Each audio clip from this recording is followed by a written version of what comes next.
Prezados irmãos e irmãs deste programa Voz do Pastor, estamos aqui mais uma vez para refletir junto com vocês a mensagem da Palavra de Deus de cada domingo.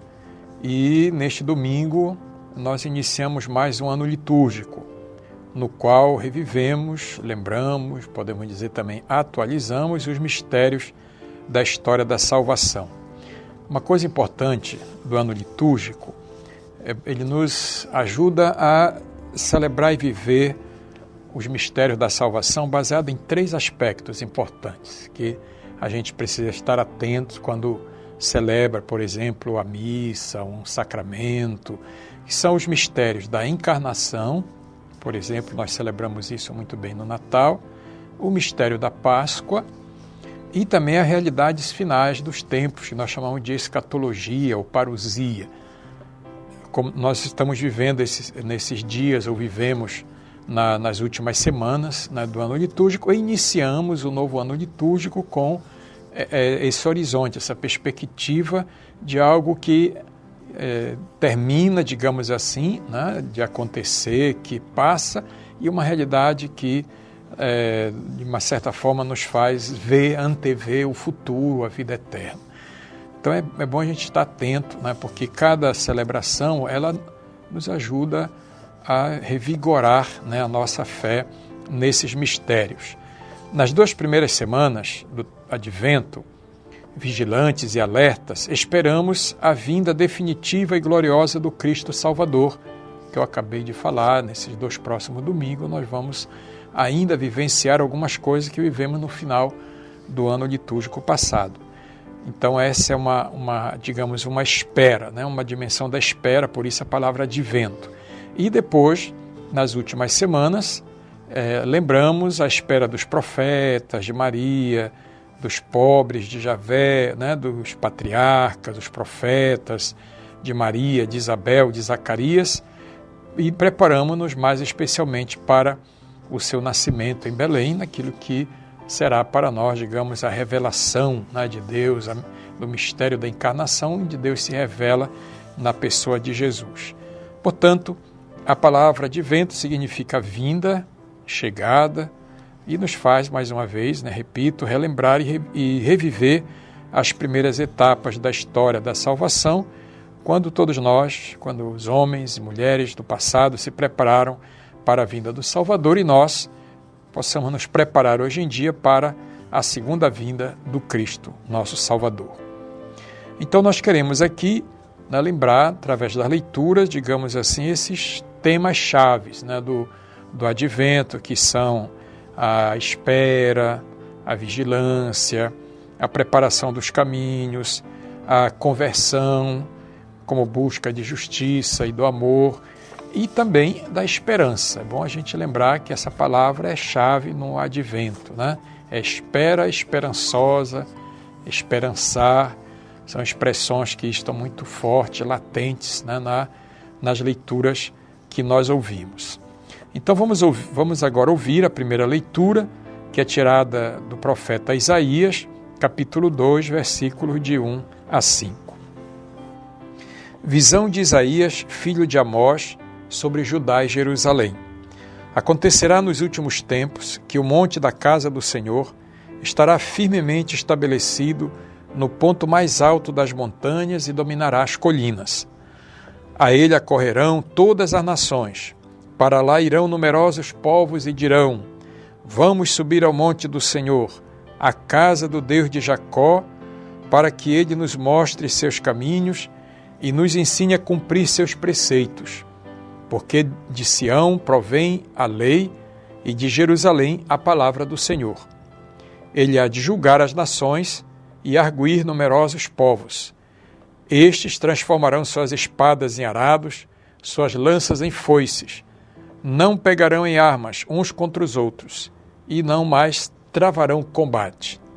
Vinde todos da casa de Jacó, e deixemo-nos guiar pela luz do Senhor. Então, caros irmãos e irmãs, esta leitura é um oráculo, talvez um dos mais belos oráculos que nós encontramos no Antigo Testamento, que, na verdade, descreve uma realidade do tempo em que Jerusalém, na verdade, né, era uma grande cidade, e para lá corriam pessoas de todas as nações, não só os judeus que ali viviam ou viviam próximo dali, mas, como nós acabamos de ver, todas as nações iam a Jerusalém para ver a beleza do templo, contemplar a cidade, celebrar ali com o povo de Israel a sua vivência de fé, enfim, a beleza, digamos assim, da sua vida. Portanto, aliás, uma coisa interessante, este oráculo, ele também se encontra no livro do profeta Miqueias, né? Significa dizer que era uma espécie de fórmula ali, conhecida nos meios proféticos. E o profeta, então, anuncia que uma nova ordem está para surgir. E será neste lugar, né, em Sião, como era chamada Jerusalém, que era considerada para eles a morada do Senhor, um lugar especial de proteção de Deus para aquele povo, para todas as nações que ali iriam. Então, o motivo desta grande assembleia que é retratada aqui, ou profetizada no texto de hoje de Isaías, é exatamente este: é destruir as armas de violência e construir a paz.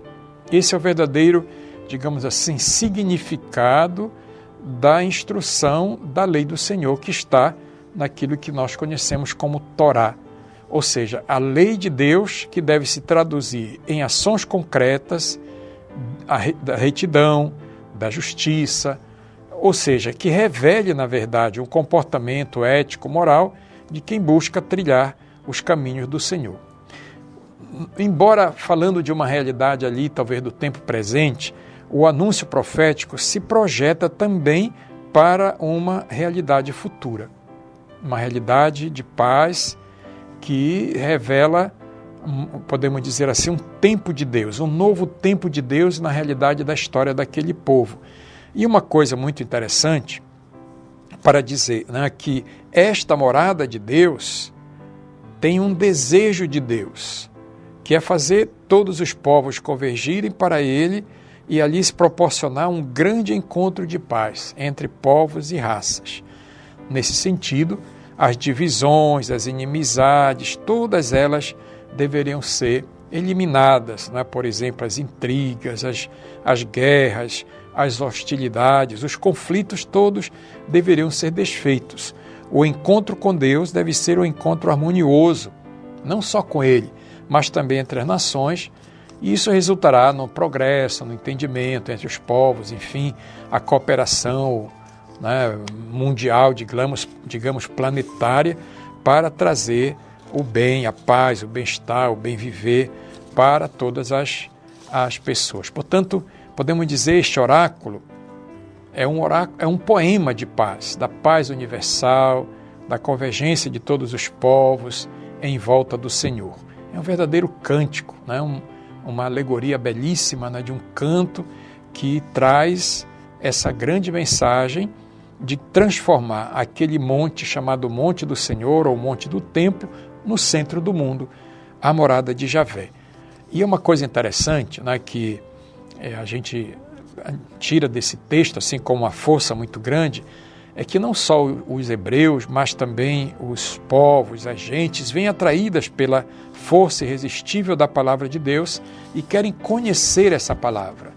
A palavra de Deus se torna como que uma força irresistível de salvação, de libertação para todos aqueles povos, né? E que querem se reunir em volta de Deus. E aí aparece, digamos, um projeto, né? Um grande sonho, como vocês viram muito bem. É que as chamadas armas de guerra devem ser transformadas em instrumentos de trabalho, instrumentos que possam produzir o progresso, o bem-estar, o bem-viver para todos aqueles povos. Então, diante de uma realidade de confusão, de conflito, de hostilidade e de ódios, às vezes até ali entre as próprias pessoas que convivem no mesmo lugar, o profeta anuncia, de fato, uma realidade nova. As máquinas de guerra serão transformadas em instrumentos de trabalho para trazer a harmonia, o progresso e a paz universal. Este é o grande sonho, podemos dizer assim, que essa leitura nos traz. Este sonho, podemos dizer, se analisarmos bem concretamente, numa visão de futuro, vai ser implementado, vai ser concretizado em Jesus. Por quê? Ele é a palavra viva de Deus, que se fez carne e veio habitar entre nós, e veio trazer a paz na terra aos homens por ele amados. E é a partir da escuta da palavra dele que, de fato, todos irão seguir esta palavra, todos irão não mais para Jerusalém para ver a cidade, o templo, mas para acolher a palavra que sai da sua boca, uma palavra reveladora do amor de Deus, da sua misericórdia. E por isso podemos dizer, em termos de leitura, de liturgia deste primeiro domingo, que a profecia de Isaías se concretiza, portanto, plenamente em Jesus. E nesse sentido, podemos ver que ela nos toca, ela nos diz, ela nos chama também a nossa responsabilidade de trabalhar pela paz, de trabalhar pela fraternidade, pela comunhão entre todas as pessoas. Portanto, nós cristãos, herdeiros dessa profecia, dessa tradição que vem da primeira aliança, não somos homens e mulheres de guerra, promotores de guerra, de hostilidade, de conflitos. Somos homens e mulheres de paz.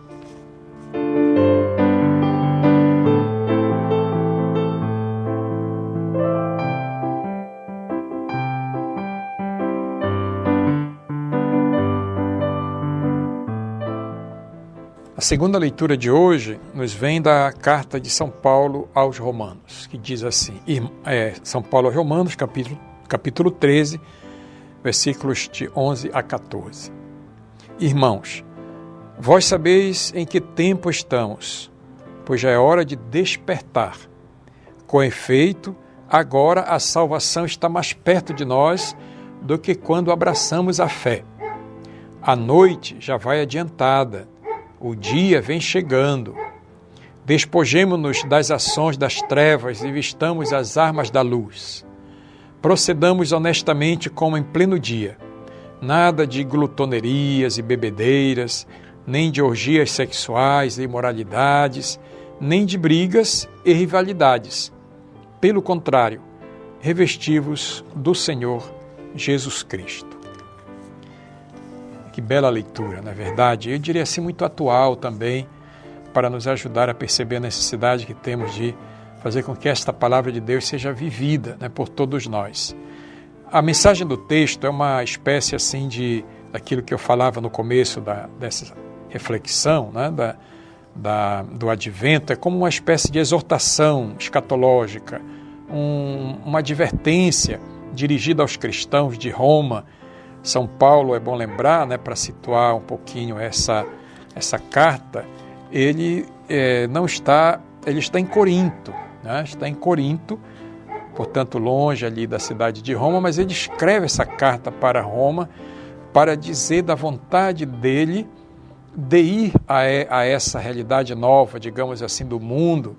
A vontade dele, inclusive, era chegar até a Espanha. Então, ali, organizando uma coleta para a cidade de Jerusalém, do qual ele iria levar essa coleta para a comunidade de Jerusalém, que estava muito abalada ali, né, pelas perseguições e outras coisas. É uma realidade também de muita pobreza, muita fome, muita miséria. Então, ele fez essa coleta para levar a Jerusalém. Enquanto ele se preparava para isso, né, ele vai escrever esta carta aos Romanos. E uma coisa importante, talvez para situar a mensagem, entendê-la bem, é que não só a comunidade de Jerusalém, né, ou a comunidade de Roma, ali, aquelas comunidades estavam abaladas por perseguições, etc., mas estavam também muito divididas, né, por causa das origens daqueles cristãos que formavam essas comunidades. Alguns vinham, por exemplo, do judaísmo, mas outros vinham de grupos pagãos ali, de judeus e gregos e de outras culturas, e às vezes essas duas realidades já convertidas, digamos, né, não se encontravam muito bem. Havia alguma dificuldade de entendimento, havia um perigo real, né, de divisão, Portanto, Paulo sublinha-se muito fortemente, né, nessa carta a necessidade da unidade da fé e chamando atenção para a igualdade fundamental de todos, seja aqueles que vieram do judaísmo, aqueles do paganismo, no processo da salvação. Então a gente poderia dizer que essa carta tem até um caráter assim, né? Não só aquela dimensão escatológica, né? Necessidade de vigilância, de tomar cuidado, mas também quase que dogmática, que procura mostrar que o Evangelho é a força que congrega e que salva todo aquele que crê. A carta de São Paulo aos Romanos, ela tem essa característica e depois uma dimensão prática e que convoca os cristãos a viver no amor. Então, quando Paulo utiliza essas palavras, às vezes, né, palavras fortes, ele está chamando a atenção para isso, né? Vocês devem perceber que vocês estão vivendo um tempo de graça. Por isso, aqueles comportamentos extemporâneos, né, de uma vida assim, muito alegre, muito conturbada, às vezes muito exaltada, ou às vezes fora dos padrões, né, do cristianismo, ele diz, olha, a noite passou, né, a noite avançou. Ele está sugerindo que é tempo verdadeiramente de pensar uma outra realidade da vida, não mais aquela de orgia, disso ou daquilo. Os cristãos agora devem pautar, orientar sua vida pela palavra de Deus, pelo testemunho dos primeiros cristãos dele e de outros que ali pregavam a palavra de Deus, né?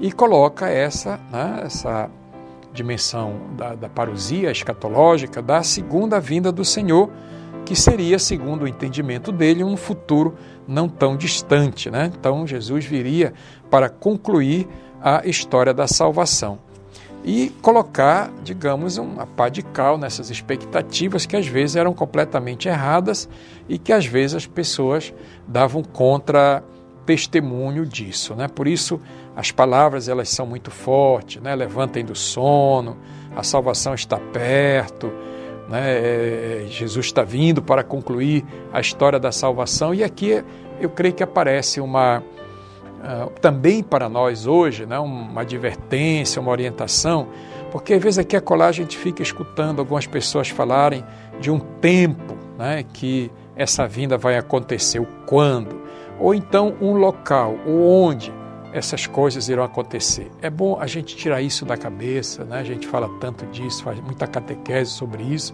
porque na verdade essas especulações apocalípticas, elas devem, mais do que qualquer outra coisa, ter um significado nas consequências desta vinda. Aqui o que interessa, na verdade, é aquilo que nós estamos a viver, ou aquilo que nós estamos vivendo. Quais são as consequências da vivência do nosso batismo, da vida de fé, para essa nova realidade que Jesus já ofereceu para nós, né? Já ofereceu para nós. E que nós devemos, digamos assim, acordar definitivamente para essa nova realidade, despidos do velho mundo das trevas e preparados e revestidos para aquilo que Cristo nos ofereceu, vivendo na fé, no amor, no serviço. Portanto, é um convite para uma vida nova. Nada mais de mundo de trevas, né? Essa realidade negativa que só produz mentira, opressão, medo, materialismo, né? Que existiu no tempo passado, como existe hoje, como um grande perigo para a vivência da nossa fé. Por isso é necessário, digamos assim, falar de conversão, né? Falar de conversão.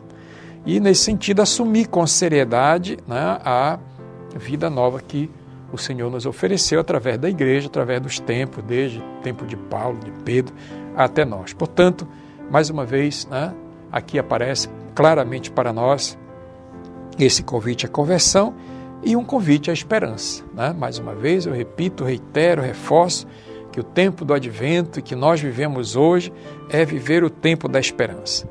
Diz o texto, a noite vai adiantada, o dia está próximo, significa dizer, Deus não nos abandona.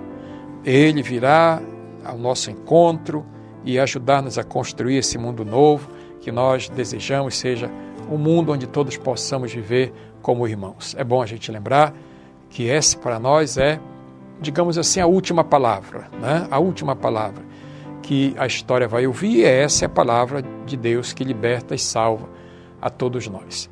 Portanto, irmãos e irmãs, aproveitemos também esse texto, essa belíssima carta de São Paulo aos Romanos, para nos envolver definitivamente com a transformação e a salvação do mundo e fazer com que o reino de Deus se estabeleça entre nós, um reino de paz, de justiça e de amor.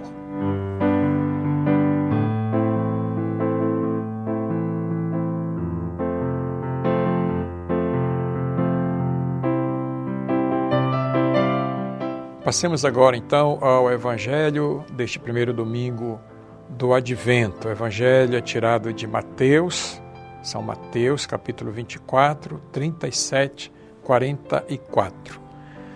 Naquele tempo, Jesus disse aos seus discípulos: a vinda do Filho do Homem será como no tempo de Noé.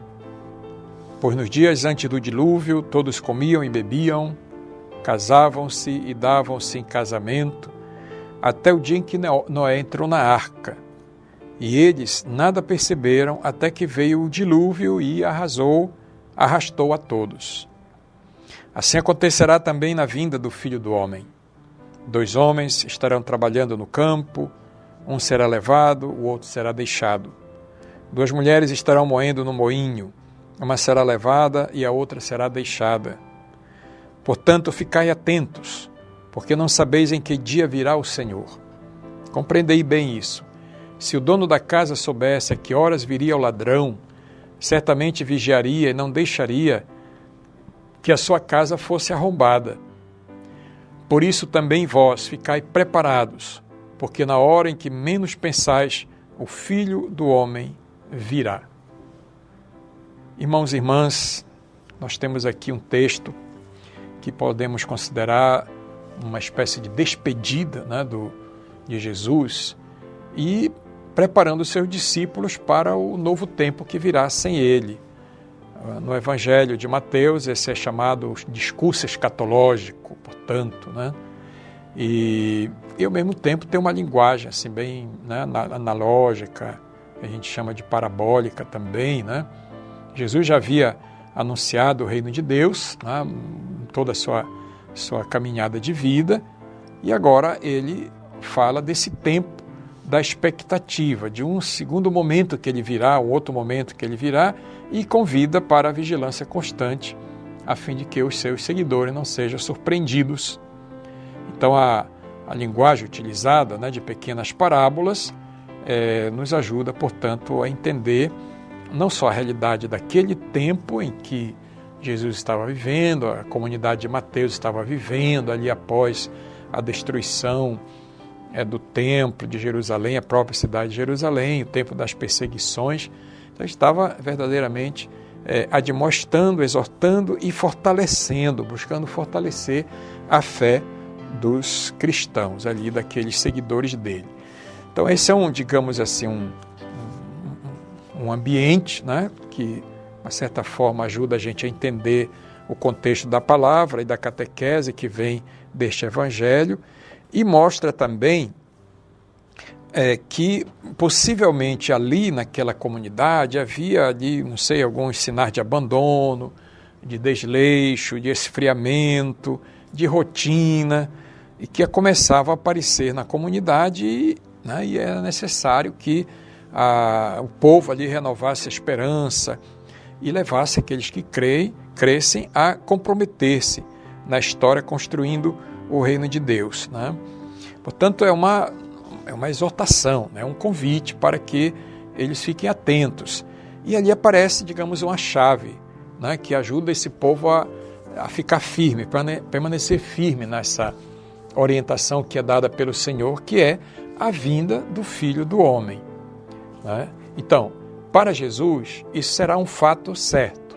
Quando, como, onde acontecerá, isso é outro problema. Porém, essa linguagem, digamos assim, enigmática, estranha, na verdade é usada com muita frequência, na verdade tem o objetivo de animar esse povo na sua fé, dar-lhe esperança, mostrar-lhes que a vitória final será de Deus e dos que lhe forem fiéis, de permanecerem até o fim. Não podemos vacilar, digamos assim, né? E também achar que Jesus vem logo ou vai demorar muito, como havia ali aqueles comportamentos, aquelas atitudes. O importante, na verdade, é a opção, podemos dizer, diante de tantas propostas de vivência que estava ali diante daquelas pessoas ou hoje diante de nós, é permanecer firme, não perder tempo, estar sempre atento com as coisas. Talvez aqui e acolá, né, a gente perceba que para muita gente, talvez para nós hoje, há coisas que impedem verdadeiramente a gente de acolher a palavra de Deus, né?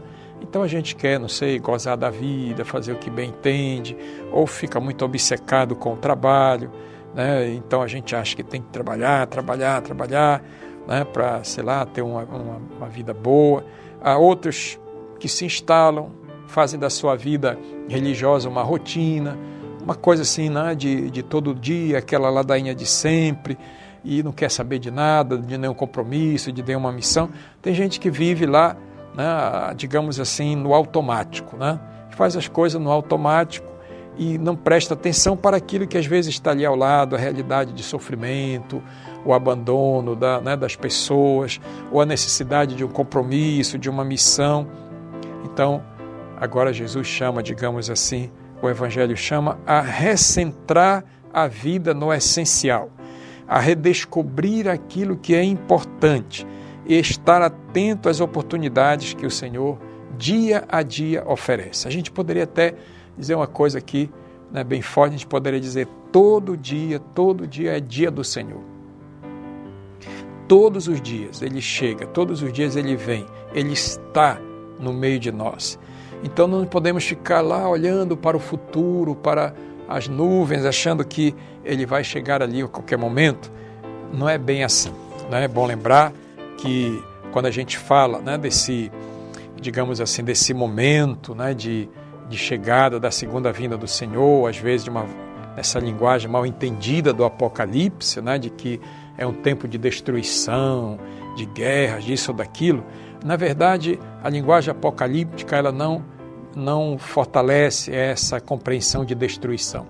Pelo contrário, é o fim, sim, mas não como fim da destruição, mas como finalidade, como meta, como objetivo a ser alcançado. Algo na frente que nós devemos construir aqui e agora. O reino de Deus é o reino que já foi ofertado para nós. Então nós devemos ajudar este reino a se concretizar na realidade da vida. E, evidentemente, saber que é isso que nos compromete com aquilo que o Senhor espera, ou aquilo que o Senhor prepara para nós na eternidade. Portanto, mais do que medo, mais do que refugiar-se às vezes em religiosidades que não servem para nada, ou expressões, né, de fé que não são fé verdadeira, mas que são às vezes assim uma máscara que encobre muita coisa. Hoje nós somos chamados a verdadeiramente nos movimentar, digamos assim, né? Para viver plenamente essa dimensão de uma paz que o Senhor nos oferece, que nos leva a viver, a vivenciar plenamente a palavra de Deus.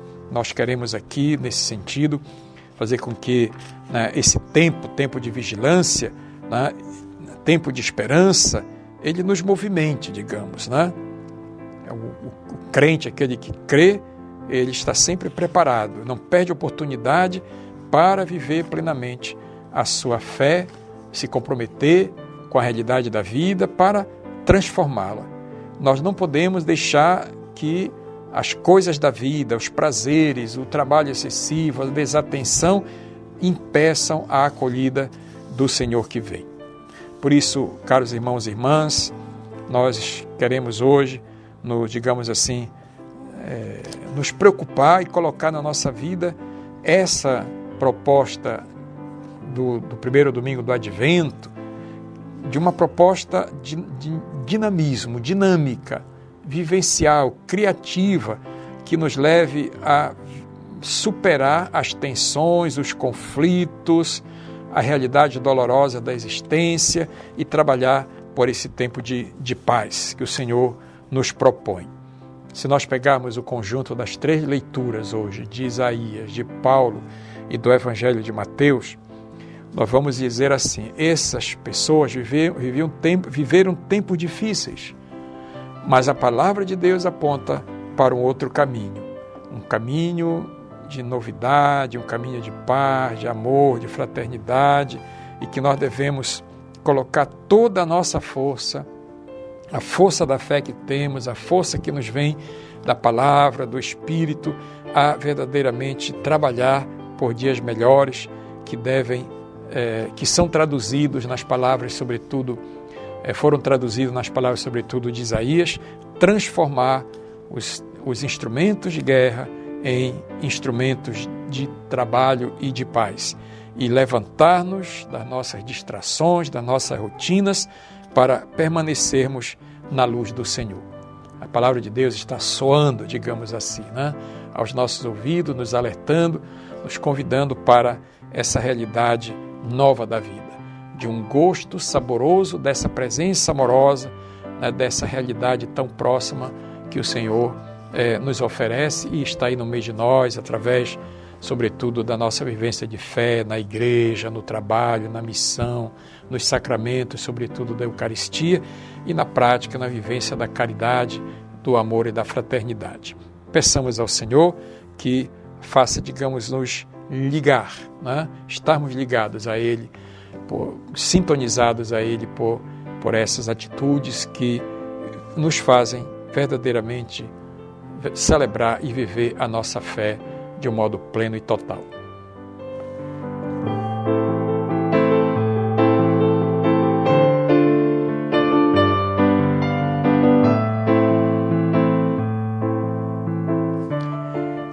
Irmãos e irmãs, gostaria de aproveitar esta oportunidade em que nós estamos vivendo aí neste tempo do Advento para colocar aqui ou reforçar essa grande campanha que a nossa igreja no Brasil vive nesse tempo especial, que é o tempo do Advento, que é chamada campanha da evangelização.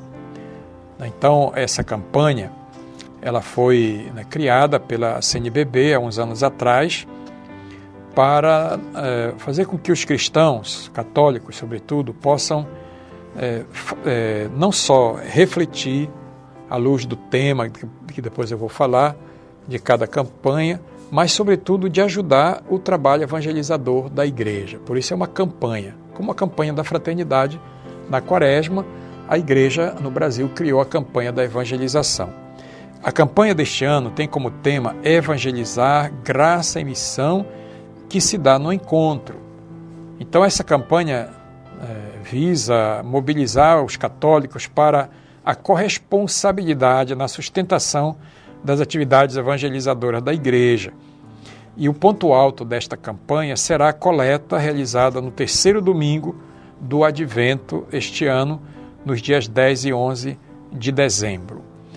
Existe um material que é fornecido pela CNBB, então aqueles que quiserem poderão acessar lá o site da CNBB, e ver lá os cartazes e os textos que nos ajudam a fazer essa reflexão.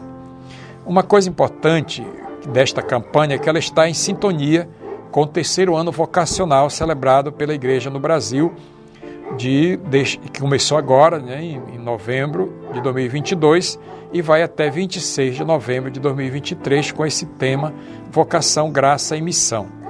Então, para nós, podemos dizer, o tema de um se junta ao tema do outro, que é exatamente isso, evangelizar, graça e missão, que se dá no encontro, recordando que evangelizar é a vocação da igreja, e nela a vocação de cada batizado, discípulo, missionário de Jesus Cristo.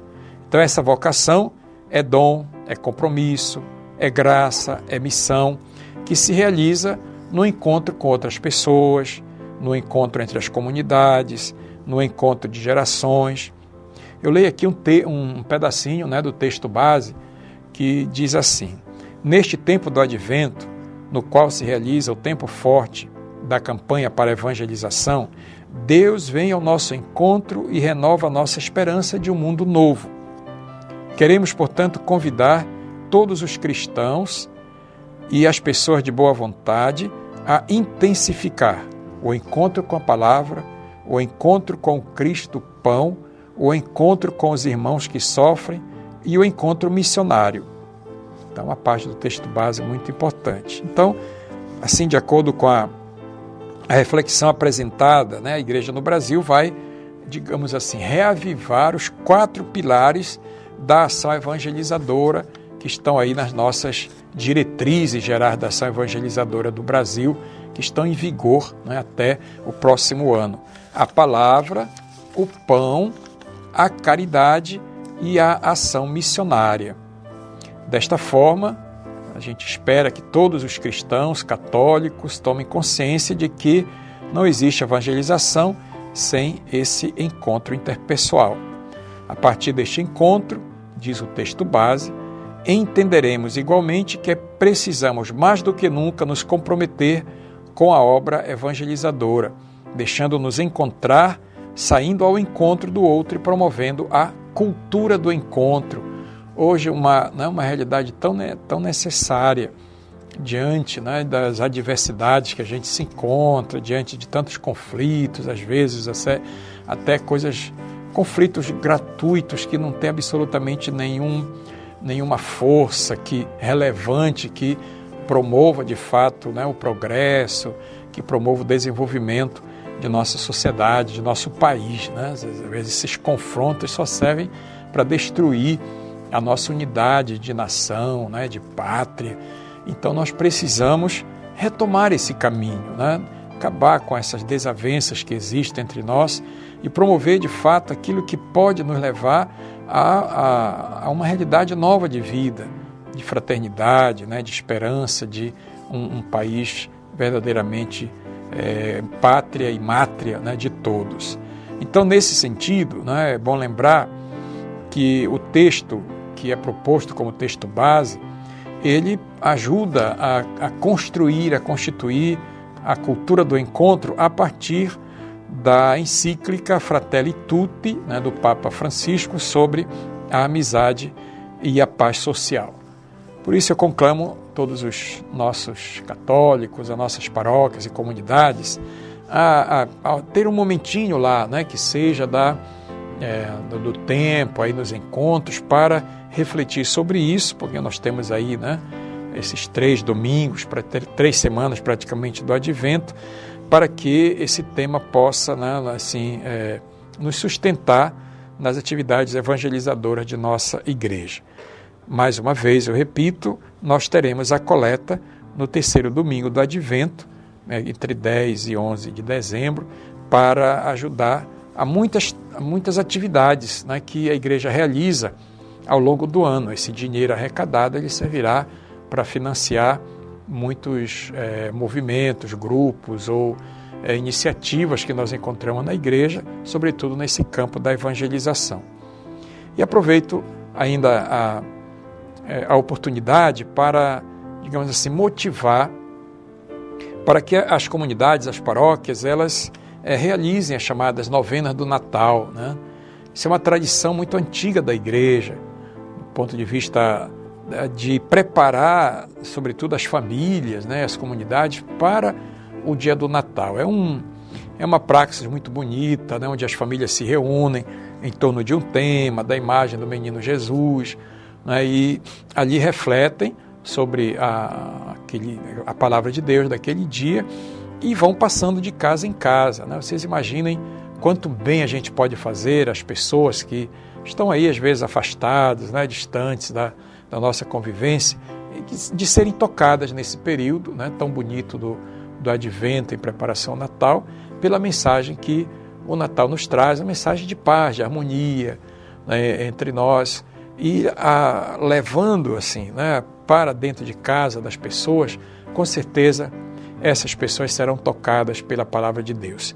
Esse é um trabalho, eu acredito que muitas paróquias aqui da nossa diocese realizam. Então, esse é um trabalho que nós podemos oferecer, um trabalho pastoral que nós podemos oferecer, que tem um valor significativo para essas pessoas. Então, não deixemos também de aproveitar este tempo para realizar as novenas do Natal.